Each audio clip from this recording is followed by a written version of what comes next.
Hello friends and neighbors. Well, it's October. Candy is being stockpiled, costumes are being prepared, and little ghosts and goblins are shaking in their respective graves. And what better way to kick off this month of festivities than with a review of a story by one of the most prolific horror writers of our time, Misery by Stephen King.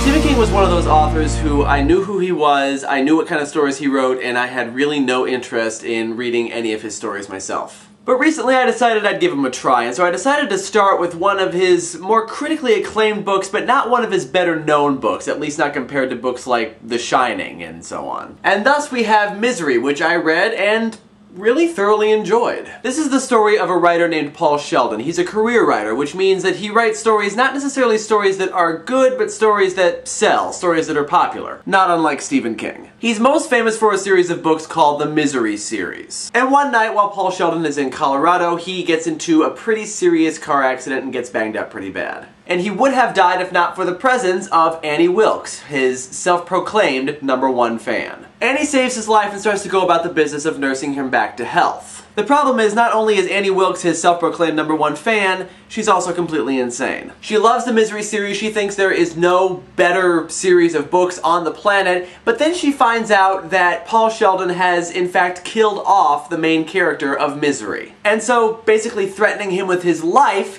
she forces him to write another book in the Misery series where Misery comes back. This is, I think, every celebrity's worst nightmare. In fact, I think it's the worst nightmare of anyone who's ever had a fan base of any size. When you become a fan of someone, you tend to have kind of these lofty ideals of what this person is like. And that's the case with Annie Wilkes. Annie is so convinced that Paul Sheldon is good because no bad person could write such a wonderful character as Misery Chastain. And she's so convinced of this that when Paul Sheldon shows signs of maybe not being quite as good as she thinks that he is, she punishes him.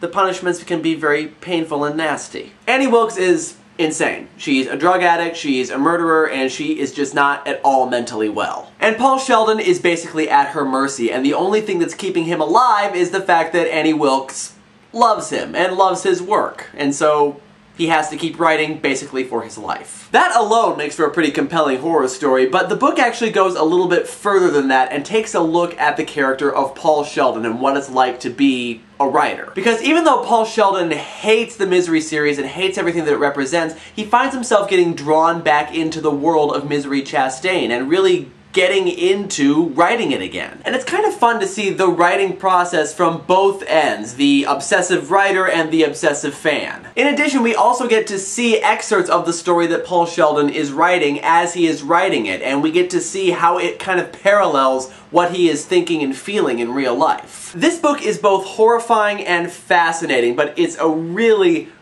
compelling read. I had a hard time putting it down. It's pretty straightforward, it's not a terribly complex story, it's your basic horror story, basic portrait of a writer, but I think that's to the book's credit. One of the biggest criticisms I've heard about Stephen King, though I haven't been able to confirm this myself, is that he tends to overcomplicate his storylines. But that's not the case here at all. It's simple and straightforward, there aren't any supernatural elements in it at all, it's just a solid and well-told story. On the worth meter, I would give this a worth owning new. And I will be attempting to read some more Stephen King. I can't make any promises how much of it I'm going to like, but I liked this one and it seems as good an introduction as any into the world of Stephen King, so who knows. And that's it for today. Until next time, this is Matt Guyon, hoping that none of my fans are Annie Wilkes's.